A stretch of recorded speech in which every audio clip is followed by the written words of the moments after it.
Miss Catherine Bernardo, abay spotted na papunta ng Austria at ngayong araw, let's talk about this one dahil kumpirmado na ang Catherine at James Reid ay magtatambal na, no?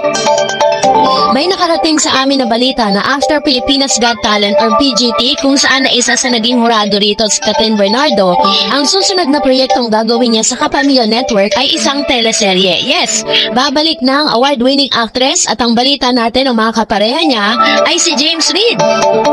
At ang serye na pagbibidahan ni Kat at James ay kukunan pa raw sa ilang bahagi ng ibang bansa. Wow!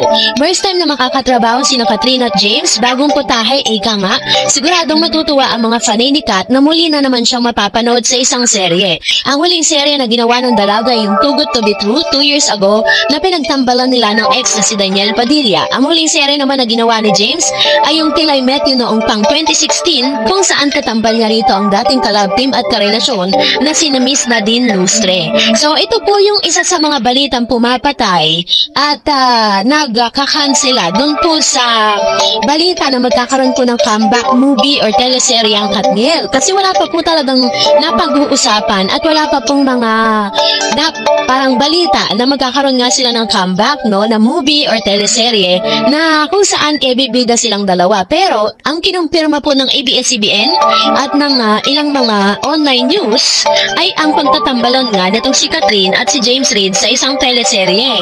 Hindi nga lang natin alam kung anong genre pa yung gagawin nila. Drama ba to? Romantic comedy? Or actions ba to? Or what? Diba? Yun yung pinakakaabang-abang, no? At the same time, syempre inaabangan din kung anong magiging character ni Miss Catherine Bernardo sa nasabing teleserye. Ganon din naman si Mr. James Reid.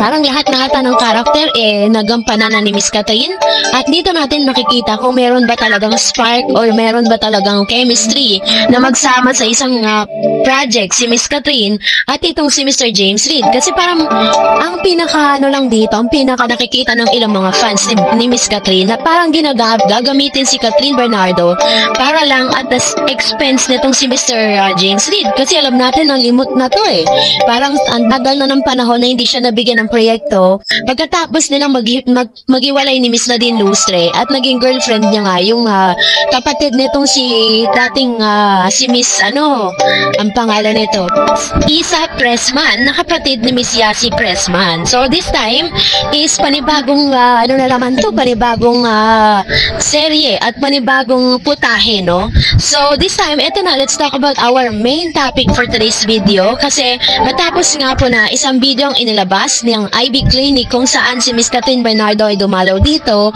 para po sa treatment na lagi niya po pinapagawa dito, no? Yung talagang pang-firm ng skin sa face at pang-tanggal ng mga taba sa face. Kaya talagang very firm at napakaganda ng face nito si Miss Kalay. Lashes mirror. Ito lang sa panyo nila. So now, I'm gonna make more time to the IB.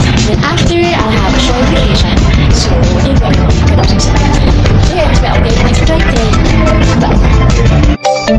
pagkatapos ng i-announce si Miss Catherine Bernardo na pagkatapos ng isang matagumpay na season ng PGT or Pilipinas Got Talent ay magkakaroon po siya ng short vacation bago po siya muli sumabak sa panibagong serye na pagtatambalan nila ni James Reid.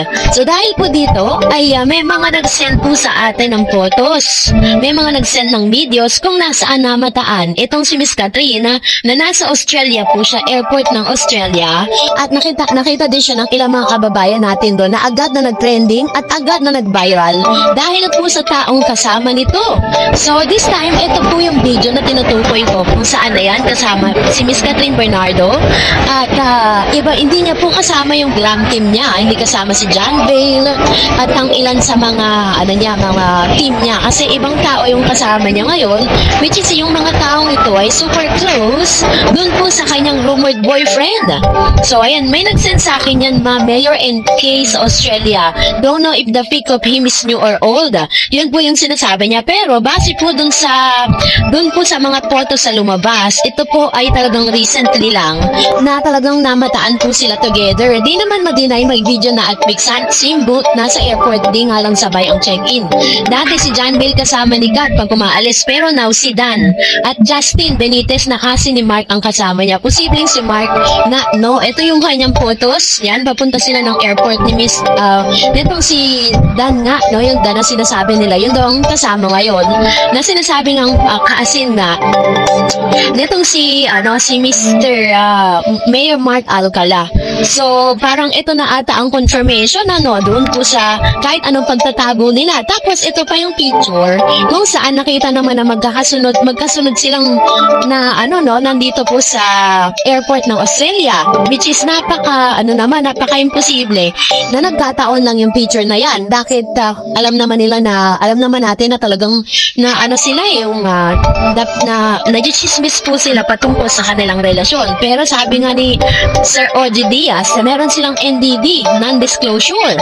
So hindi nila pwedeng sabihin, pero talagang hindi magsisinungaling ang mga resibo na naglalabasan ngayon. Pagkatapos pong iposto ng isang TikToker na nakakita sa kanila dyan po sa airport ng Australia, ay pinabura po ito, no? Parang tinrace po yung kanyang account sa TikTok, at ngayon bubbly po yung pangalan ng TikToker na nakakita sa kanila, at ngayon ay wala na siya. Mabuti na lang, mabilis po tayo na nakapag-screen record at nakakuha tayo ng mga ganitong photos, kasi ang dami na rin po mga nakakita at dami na rin nakapag-save ng videos, at alam kong kakalat na rin po yan sa buong social media platform. So this time, wala pa mang pag-amin, wala kay Miss Catherine kung totoo talagang magkarelasyon sila.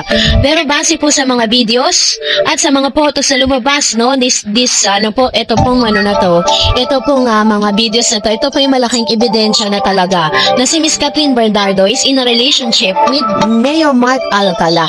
So, yan na talagang kanyang pinipili.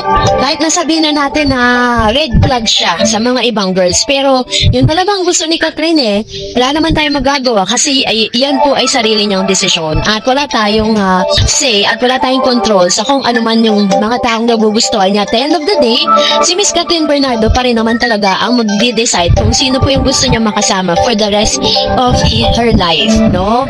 So, kaya naman, let's move on. Hintayin na lang natin ang confirmation na magagaling kay Miss Catherine at Mayor Mark Alcala. So,